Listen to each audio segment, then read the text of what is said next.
नमस्कार। 10 से 16 फरवरी सन 2025 का राशिफल लेकर आया हूँ। देखिए, ये महीना बहुत अच्छा है। आपके गुण जो हैं, उसके अंदर अधिकता होनी शुरू हो जाएगी। यानी कि आप जिसके अंदर महारथी होंगे, उसके अंदर अधिकता होनी आरंभ हो जाएगी। लेकिन ध्यान दीजिएगा कि हर गुण एक सीमा के बाद अवगुण के अंदर कन्वर्ट हो जाता है। तो इस बार आपको थोड़ा-सा अपने आप को रेगुलेट करने की बहुत आवश्यकता है। इस सप्ताह आपको पता होना चाहिए कि चंद्रमा का प्रभाव किन-किन राशियों पे पड़ने वाला है। 10-11 फरवरी को चंद्रमा रहेगा कर्क में, 12 से 14 फरवरी को सिंह में रहने वाला है और 15-16 फरवरी को कन्या में प्रवेश कर जाएगा। इसके अलावा 11 फरवरी को आपको पता ही होगा कि बुध कुंभ में गोचर करेगा और 12 फरवरी को ही सूर्य कुंभ राशि में प्रवेश कर जाएगा। इसकी वीडियो मैंने बनाई है, देख लीजिएगा कि आपकी राशि के ऊपर क्या प्रभाव पड़ने वाला है। ठीक है। देखिए, कुछ आपके गुण प्रबल होने जा रहे हैं, इसके बारे में तो मैंने आपको चर्चा की है।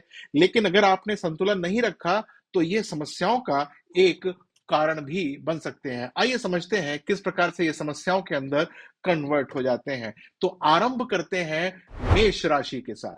देखिए, आप जोश और आत्मविश्वास से भरे रहेंगे, नेतृत्व की क्षमता आपकी निखर जाएगी। लेकिन चेक करने की क्या जरूरत है? जरूरत से ज्यादा आत्मविश्वास आपको जिद्दी बना सकता है और आपके साथ लोगों की दूरी कर सकता है। 10 और 11 फरवरी के आसपास जब चंद्रमा कर्क राशि में होगा तो पारिवारिक मामलों में आप भावुक हो सकते हैं। 12 से 14 फरवरी को जब सिंह राशि के अंदर चंद्रमा प्रवेश कर जाएगा तो आप अपने आप को केंद्र में रख पाएंगे, लेकिन उस समय आपको अहंकार से बचना होगा। और हाँ, 15-16 तारीख को तो जब चंद्रमा कन्या राशि के अंदर होगा तो आपके अनुशासन के अंदर वो एक बहुत अच्छी बढ़ोतरी करना आरंभ कर देगा। समझ गए कितना बढ़िया हफ्ता जाने वाला है आपके लिए ये? आइए चेक करते हैं वृषभ यानी कि टॉरस राशि वालों के लिए। धैर्य और स्थिरता के कारण महत्वपूर्ण निर्णय ले पाएंगे आप, लेकिन अधिक से अधिक स्थिरता अगर आ जाएगी तो कैसे लेंगे काम? तो आपको ये चेक करना पड़ेगा कि आप ज्यादा ही जड़ता के अंदर ना फंस जाएं, जिससे कि आप अवसर से चूक जाएंगे।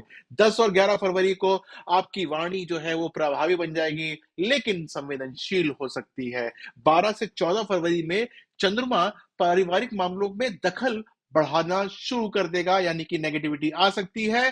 15 और 16 फरवरी को कन्या का चंद्रमा आपकी योजनाओं को मजबूत कर रहा है। कितनी अच्छी बात है ये, इसका आप मैक्सिमम तरीके से यूटिलाइजेशन कर लीजिएगा। अब बात करते हैं मिथुन राशि की यानी कि जेमिनाई। आपके पास बुद्धि बहुत अच्छी है और आपकी बहुत शीघ्रता के साथ निर्णय लेने की क्षमता है, लेकिन अधिक सोच विचार से ऐसा ना हो कि नेगेटिविटी आनी शुरू हो जाए।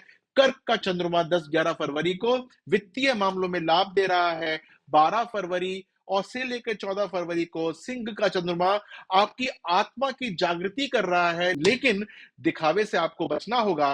15-16 फरवरी का जो चंद्रमा है कन्या का, वो आपकी संवाद कौशलता को निखार रहा है। क्या कहने हैं इस बात के? कर्क राशि, देखिए, संवेदनशील हो जाएंगे आप और देखभाल के कारण आप लोगों से जुड़ जाएंगे, लेकिन ज्यादा भावुक होने की जरूरत नहीं है। आपके निर्णय कमजोर पड़ सकते हैं। 10 और 11 फरवरी के दिन आपको आत्मनिरीक्षण करने की जरूरत पड़ेगी। नई योजनाएं आनी आपके जीवन में चालू हो जाएंगी। 12 से 14 फरवरी सिंह का जो चंद्रमा होगा वो आपके आत्म विश्लेषण यानी कि सेल्फ एनालिसिस के लिए बहुत अच्छा है, लेकिन अहंकार से आपको बचना चाहिए। 15 और 16 फरवरी को कन्या का चंद्रमा आपके व्यवहारिक दृष्टिकोण को बढ़ा देगा, लेकिन ध्यान दीजिएगा कि संवाद के अंदर परेशानी क्रिएट कर सकता है। अब बात करता हूं लियो की यानी कि सिंह राशि की। क्या बात है, आत्मविश्वास बढ़ने वाला है, नेतृत्व क्षमता सर्वोच्च हो जाएगी, लेकिन अति आत्मविश्वास आपको पता ही होगा कि आपको हट्टी बना सकता है, परेशानी वो क्रिएट कर सकता है।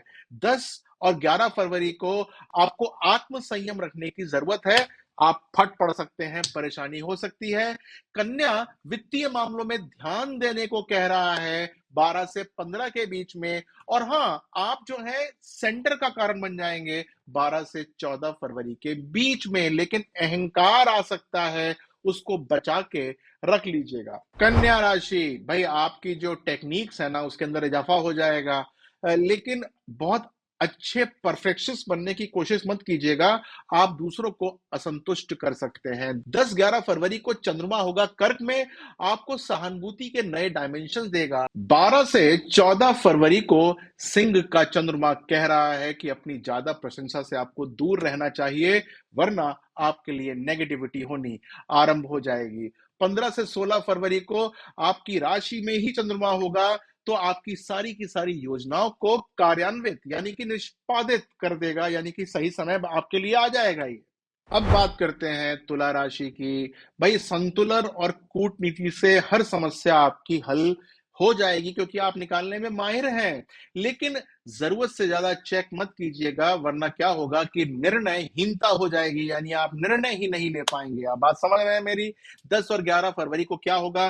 जो कर्क का चंद्रमा है वो कार्यस्थल पर आपको भावनाओं के कारण काम नहीं करने देगा।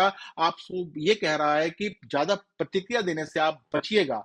12 से फरवरी का जो चंद्रमा है सिंह का, वो नए संबंध बनाने के लिए आपको प्रोत्साहित कर रहा है। काफी अच्छे आपके नए नए संबंध बन जाएंगे। 15 और 16 फरवरी को जब कन्या का चंद्रमा होगा, तो आपको सही निर्णय लेने में मदद करना आरंभ कर देगा। क्या कहने हैं? वृश्चिक राशि, देखिए वृश्चिक राशि वालों के लिए आपका दृढ़ निश्चय और आत्म नियंत्रण आपको सफलता दिलाकर ही रहेगा। जरूरत से ज्यादा गोपनीयता आपको दूसरों से दूर कर सकती है। 10 से 11 फरवरी का जो चंद्रमा होगा वो आपको नई संभावनाएं दे सकता है। सिंह का चंद्रमा कार्यस्थल पर आपका प्रभाव बढ़ा देगा। 15 और 16 फरवरी को कन्या का चंद्रमा व्यवसायिक उन्नति लाना आरंभ कर देगा। क्या कहने हैं इस बात के?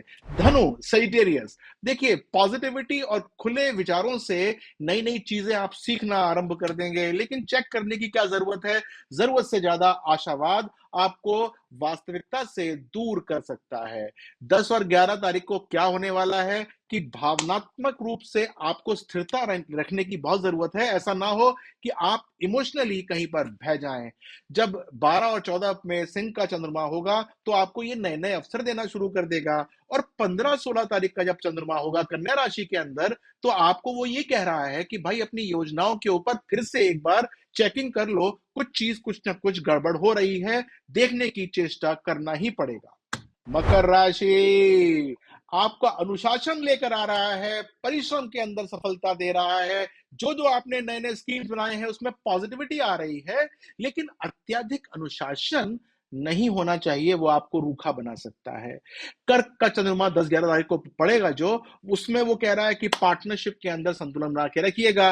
12 से 14 तारीख का जो आपका सिंह का चंद्रमा है वो कह रहा है कि वित्तीय मामलों के अंदर आपको स्पष्टता लेकर आनी पड़ेगी। 15 और 16 तारीख का जो चंद्रमा है यानी कन्या राशि के अंदर, वो कह रहा है कि भाई मैं इतनी जिम्मेदारी दूंगा कि आप परेशान उन जिम्मेदारियों से हो सकते हैं। कुंभ राशि, देखिए आपकी जो फोर साइटेडनेस है वो बढ़ जाएगी, यानी कि नए नए रास्ते आपको काम के अंदर दिखाई देने लग जाएंगे। कितनी अच्छी बात है। लेकिन जरूरत से ज्यादा आप रास्ते मत तलाश लीजिएगा कि ऐसे कि यहां से चले जाते हैं वहां से चले जाते हैं, कहीं ना कहीं फंसने की संभावना रहती है। जब कर्क का चंद्रमा होगा तो स्वास्थ्य हल्का कर सकता है, ध्यान दीजिएगा। सिंह का जो चंद्रमा होगा 12 से 14 को, वो संबंध तो अच्छे बनाएगा, लेकिन काम के अंदर वो बंधन दे रहा है। 15 से 16 फरवरी को कन्या का चंद्रमा कार्य क्षेत्र में नए बदलाव करने के लिए कह रहा है कि कर लेना, ठीक है, ध्यान दीजिएगा। मीन राशि, क्या बात है आपकी, आप बहुत सहानुभूति और कल्पनाशीलता लिए हुए इस हफ्ते के अंदर जाएंगे, जिससे कि आपको नए नए अवसर प्राप्त होंगे। लेकिन जरूरत से ज्यादा कल्पनाशील मत होइएगा, कहीं ऐसा ना हो कि आप रियलिटी से बहुत दूर हो जाएं, ऐसा मत होने दीजिएगा। 10 और 11 तारीख को आपको तो याद हो ही गया होगा यार, कर्क का चंद्रमा है उस दिन, तो आपको अपना एक इमोशनल बैलेंस बना के रखना है। हो सकता है कि कोई पुराने संबंध निकल के आए और आपको जो है वो इमोशनली थोड़ा सा नेगेटिव कर दें। 12 से 14 तारीख का जो आपका चंद्रमा है वो आपको रचनात्मकता बना के देगा, पॉजिटिविटी दे देगा। 15 और 16 तारीख को कन्या का चंद्रमा वित्तीय योजनाओं के अंदर लाभ देने के संकेत दे रहा है। तो देखिएगा कि ये हफ्ता सबके लिए बहुत अच्छा है। सिर्फ आपके गुण जो भी हैं आपके पास, उसमें निखार आना आरंभ हो जाएगा। लेकिन एक बैरियर बना के देखिएगा, ज्यादा गुण जो है वो कभी कभी काम को रोक देते हैं, परेशानी करना आरंभ कर देते हैं। तो ये हफ्ता सबके लिए ही बहुत अच्छा होने जा रहा है। अगले हफ्ते के साथ फिर हाजिर होऊंगा मैं, लेकिन ध्यान दीजिएगा कि यदि आपने अब तक सब्सक्राइब नहीं किया है तो इस चैनल को सब्सक्राइब कर लीजिएगा। आप ही के लाभ के लिए है और मेरी मनोबल बढ़ाने के लिए ये एक बहुत अच्छा काम करेगा। अपना ध्यान रखिएगा इस हफ्ते। नमस्कार।